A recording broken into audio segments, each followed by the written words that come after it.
The European Union, 27 countries united by history, shared values, and a vision for a better future.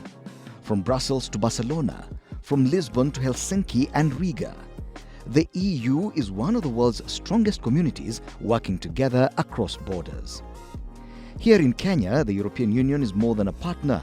There are 19 EU member states present with their own embassies, plus the EU delegation, so it is a key diplomatic presence. The European Union is Kenya's largest partner in development cooperation, backed by a strong trade agreement between the two partners. Across the country, the EU's commitment to the green transition, innovation, and opportunities for the next generation is evident. This is pursued through Global Gateway, the EU's investment strategy that promotes smart, clean, and secure connections in energy, transport, digitization, and trade, all aimed at building a sustainable, inclusive, and resilient future for all.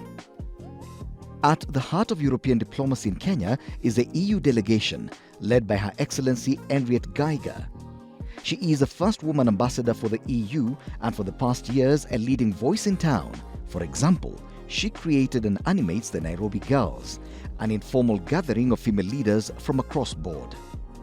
Today, in the very first episode of Balozi Speaks, My Country, My Story, we step inside her official residence to discover the fascinating story of the EU, its partnership with Kenya, and the diplomat who brings it all to life. Madam Ambassador, thank you so much for finding time to have a sit down with us. Good morning.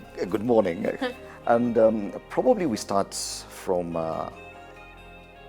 your personal life. Who is Henriette Geiger? I would like to know. Uh-huh. Yeah, so I'm a German national, but I have been in the service of the European Union for 30 years.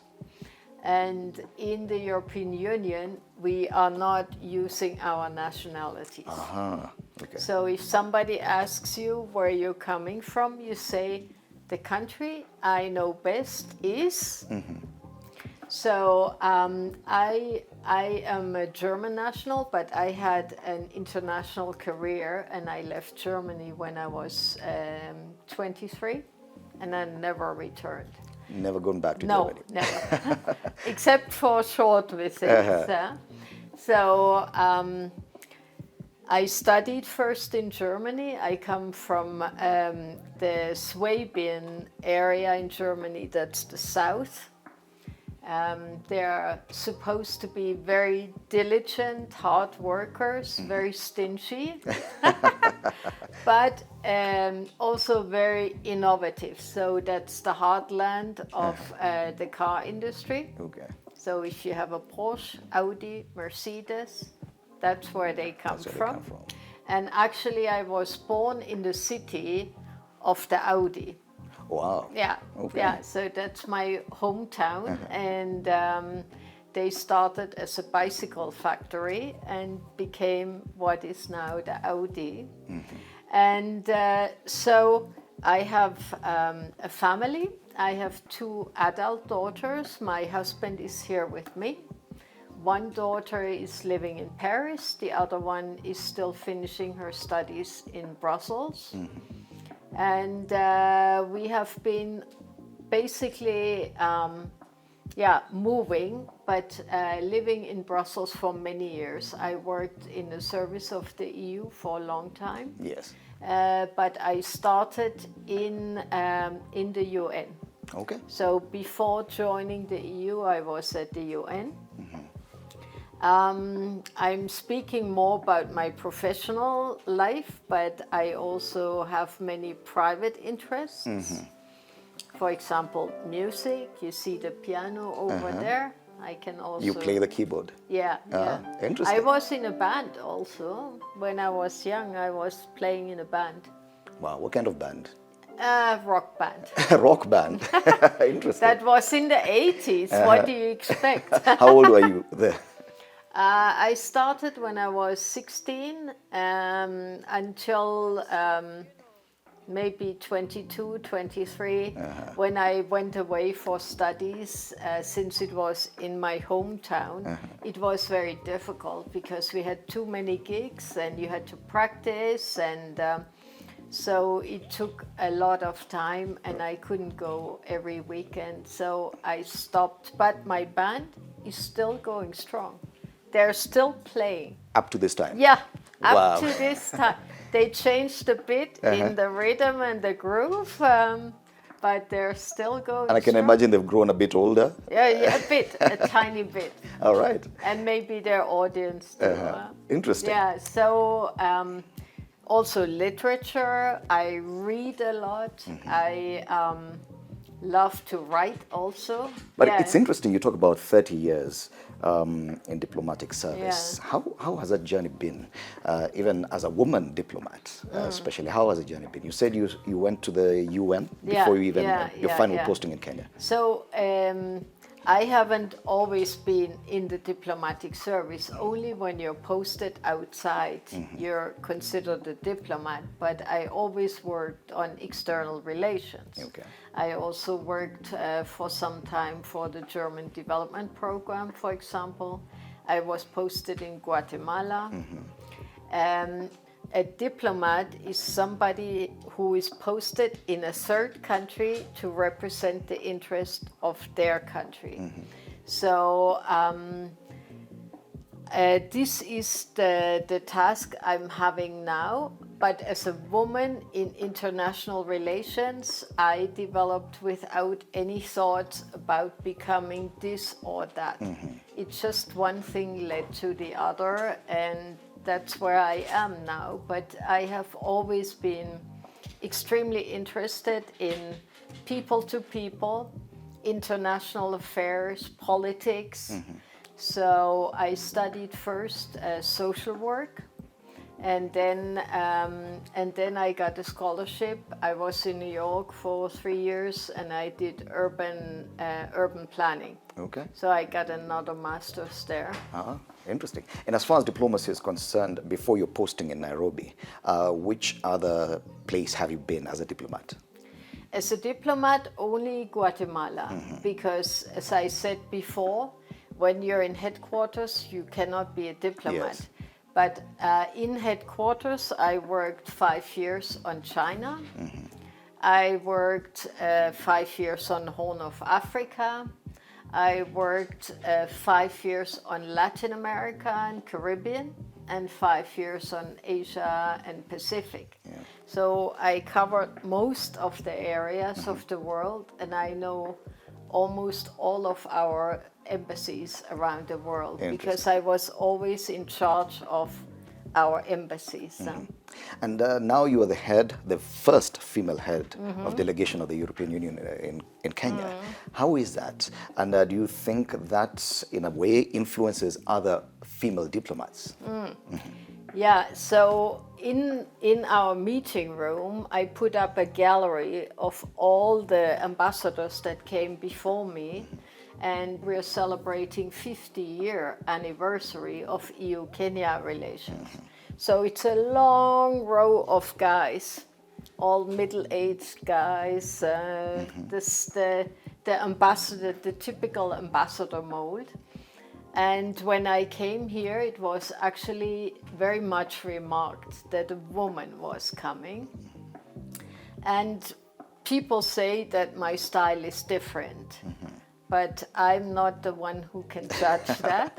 How different do they say it is? A more personal, a more warmer style, but others should judge that. I don't want to talk about it, but from the beginning, we had other female diplomats here from EU member states ambassadors, and we had also a small group of female diplomats. And I remember we did on occasion joint events with women from here. And when we shared the experience of being females in the diplomatic world or being women in Europe, the Kenyan women couldn't believe it. because they thought in Europe everything is bright and rosy, perfect for women.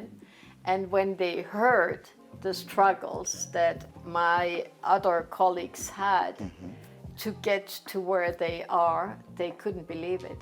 Yeah. And even today, it's still difficult for women to get to the ambassador's level for different reasons, one of which is also the personal situation. Interesting. Not many men are ready to accompany a woman abroad. Because now they have to move. Yeah, with they the have family. to move. That's also why I didn't do more postings abroad. Okay. My husband said he comes from a diplomat's family, and he was packed into the suitcase every so often to move station. All right. And he said, I will not allow that for my children. I want my children in one home, grow up with the same friends, the same school. And so I had to make the compromise also for the sake of happiness in the home with my children and my husband who didn't want to go. Okay. So many of the female diplomats are here alone. Oh, it's unfortunate. So things are changing, especially in Europe, slowly, that more men are seeing this in different ways. But still, it's not easy. Okay.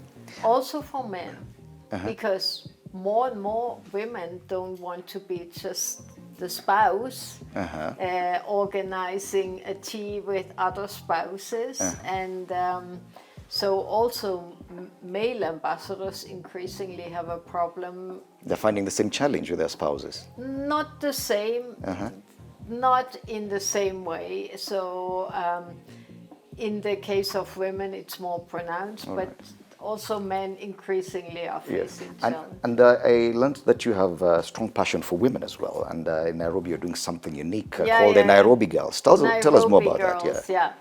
So Nairobi Girls is a very informal mix and mingle format for women. And it brings together diplomats, business people, people from the NGO world, people from media also. The idea is to replace the golf course or the bar, because women don't usually do so much networking in settings that are for men, basically. The bar, the golf course, etc. But it's so important to network. So we have that format so women can get to know each other, and it's also a mix of older and younger women. So Mostly professionals. Professionals, but there are also some people who are just spouses or whatever, whoever has an interest, let's say, or who is of interest also to others. So, but I make sure that there are always young women also who are invited, who can benefit, because we have a small fireside chat where we have a topic and two people like you and me right now chat about something that is of relevance. So In a more friendly setup, probably. always with a lot of champagne. Interesting. All right. Now we want to get to understand more about the EU delegation in Kenya, but that's after the break. So these are the two current ones. So Kida, she is a King Charles.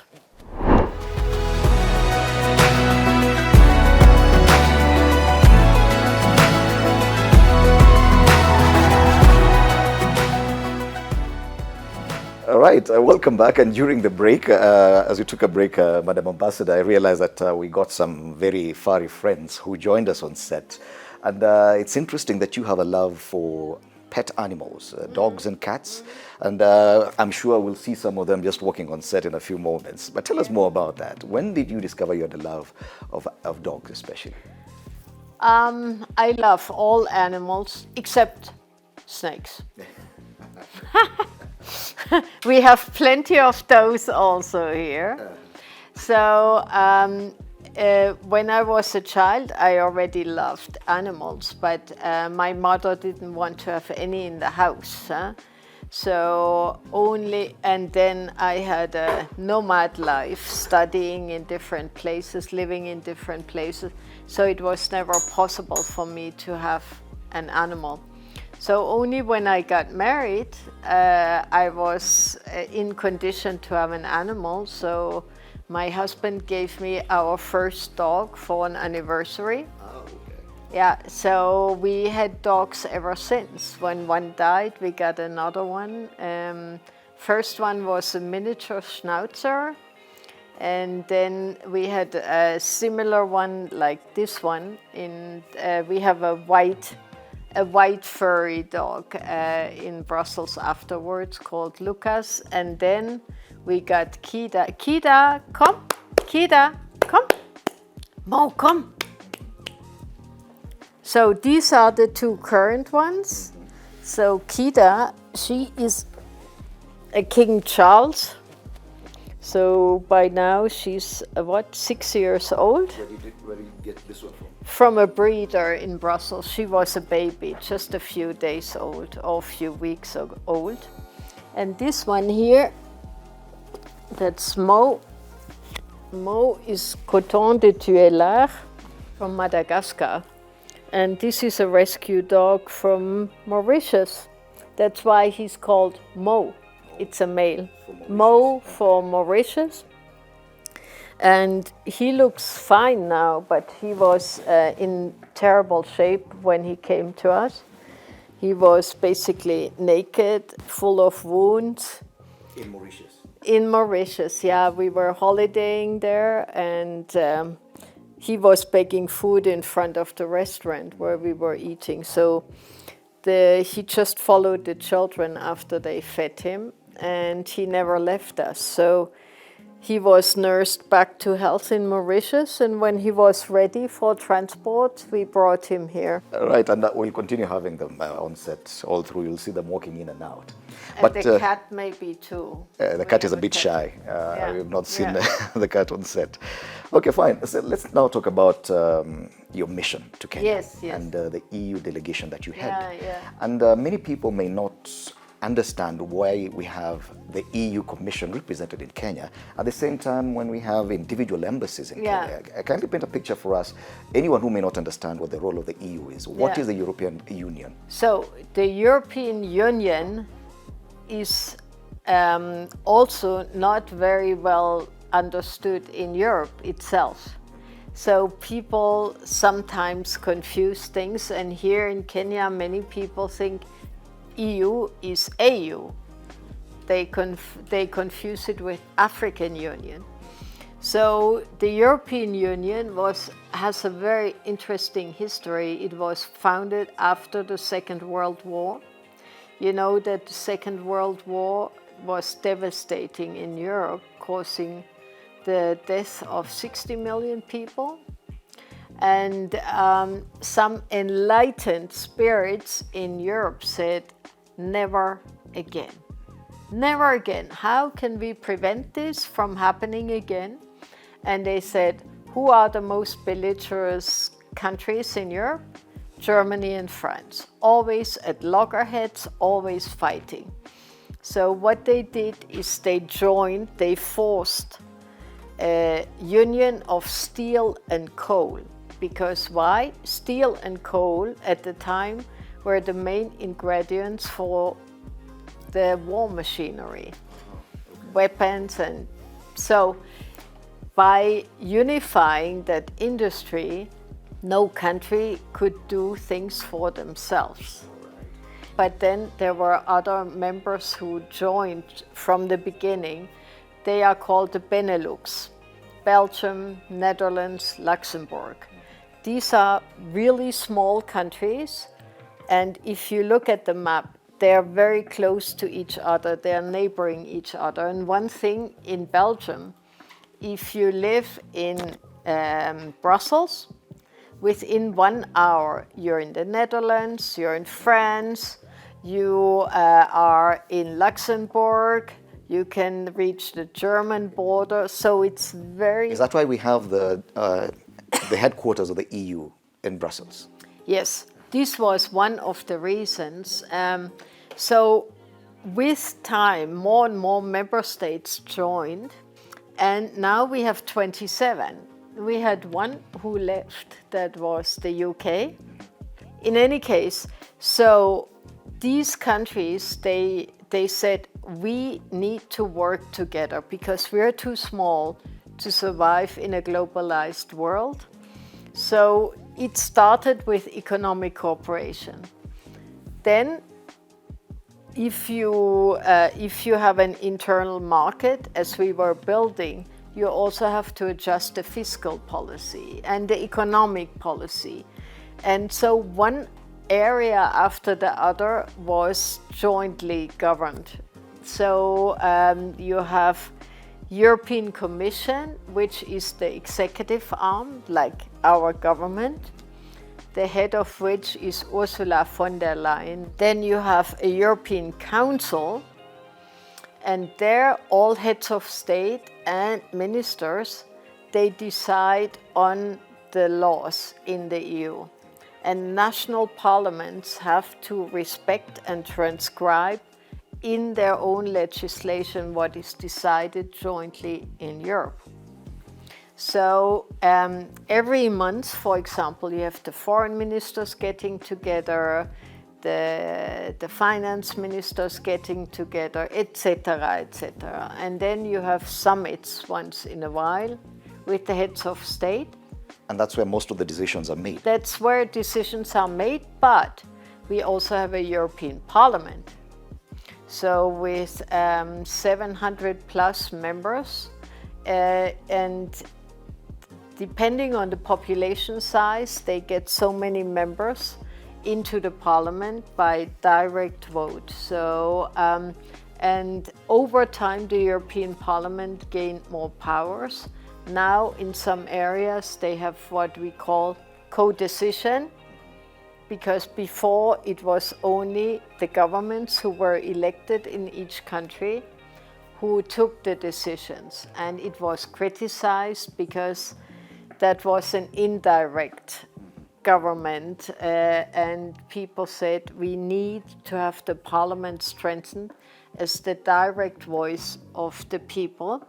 And then there's still another institution, which is the European External Action Service. Strange name, but it's... External action. External action. It's our foreign ministry. That's So where such that's delegations where- fall. Yeah, that's where I'm working right now, for example. So all ambassadors and all our delegations are under that external action. It's interesting. You say about 27 member countries in total Yeah. with the EU. In Kenya, about 19 of them are 19 represented we in have Kenya. here, yeah. So how does the EU work with them? Because they have individual embassies here. Yeah. How are decisions made? Or is it a unified decision from the EU that overrides? Okay, so in Brussels we have the policy making. There's one group called COAFRE, so that's the working group on Africa. All member states, all 27, have delegates there, one delegate per country, and they take the big policy decisions. So then within that frame, we are tasked. So we have, of course, a Belgian foreign ministry, a German foreign ministry, an Italian foreign ministry. And within that large frame, they also have their own individual policies. So when it comes together here, each embassy has their own tasking, but then we have an overall tasking. So my function here is to keep it all together and to have that sort of overall coherence. So we meet regularly with all member states' ambassadors, but also our counselors meet.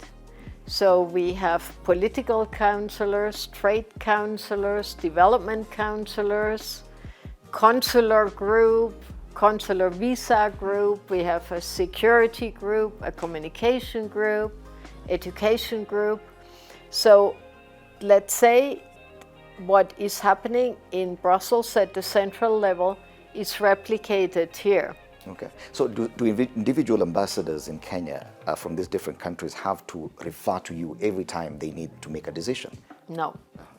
No. They have their own autonomy. And I'm, let's say, the embracing entity. But what we try to do is to be recognizable as one.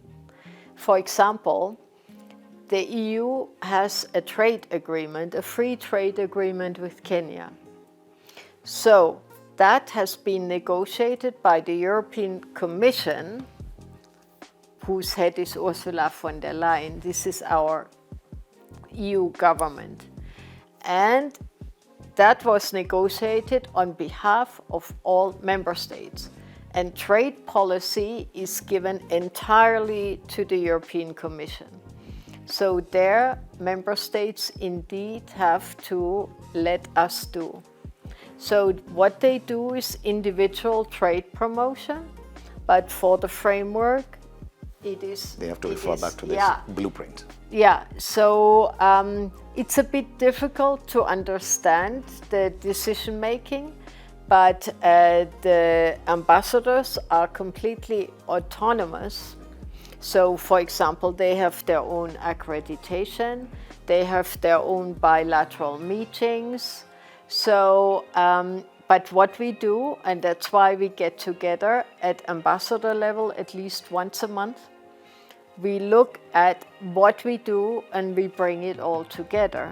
For example, do you have particular projects that the EU as a whole takes charge of in Kenya? Yes. And away from the individual embassies? Yes, yes. So we have what we call a strategic dialogue with Kenya. So under 3 pillars: a political security pillar, a development cooperation pillar, and a trade and investment pillar.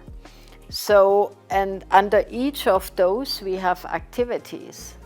And if I take, for example, we already talked about the EPA, the Economic Partnership Agreement, under the trade pillar. But we also have a big portfolio of development cooperation.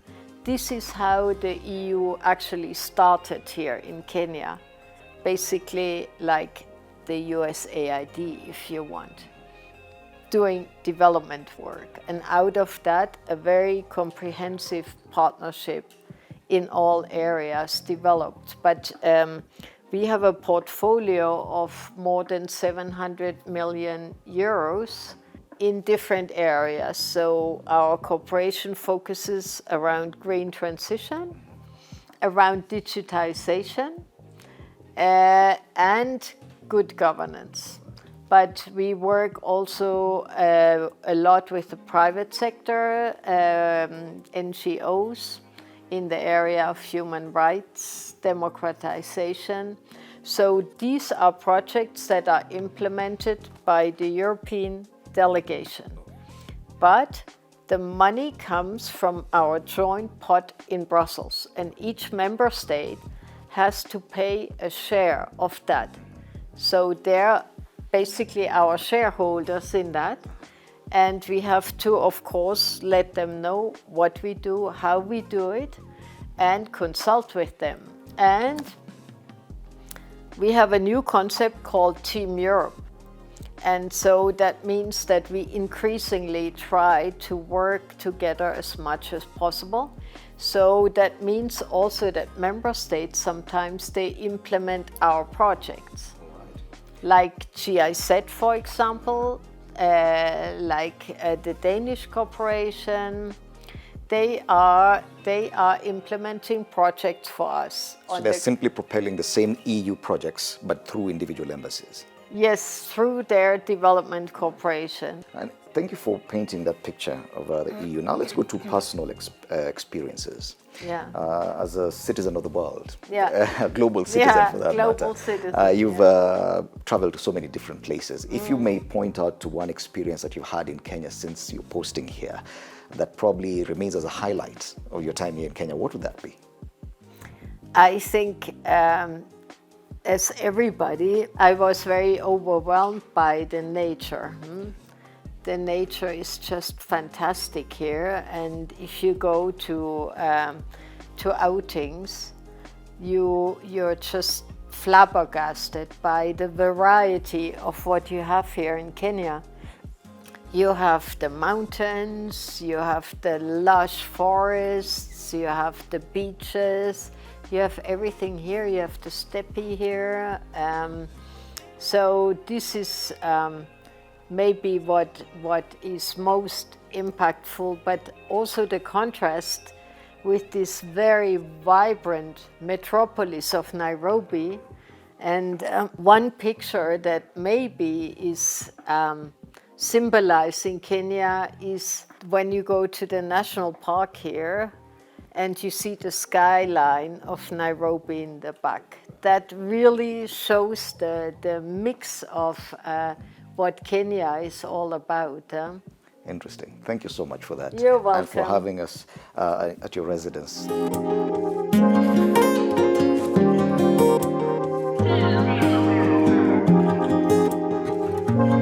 Indeed, beautiful and interesting stories about a subtle nature of diplomacy and the character of leaders who ensure that this happens every single time. Now, these are the kind of stories that you should be expecting on each and every episode. My name is Fred Indemuli. See you next time.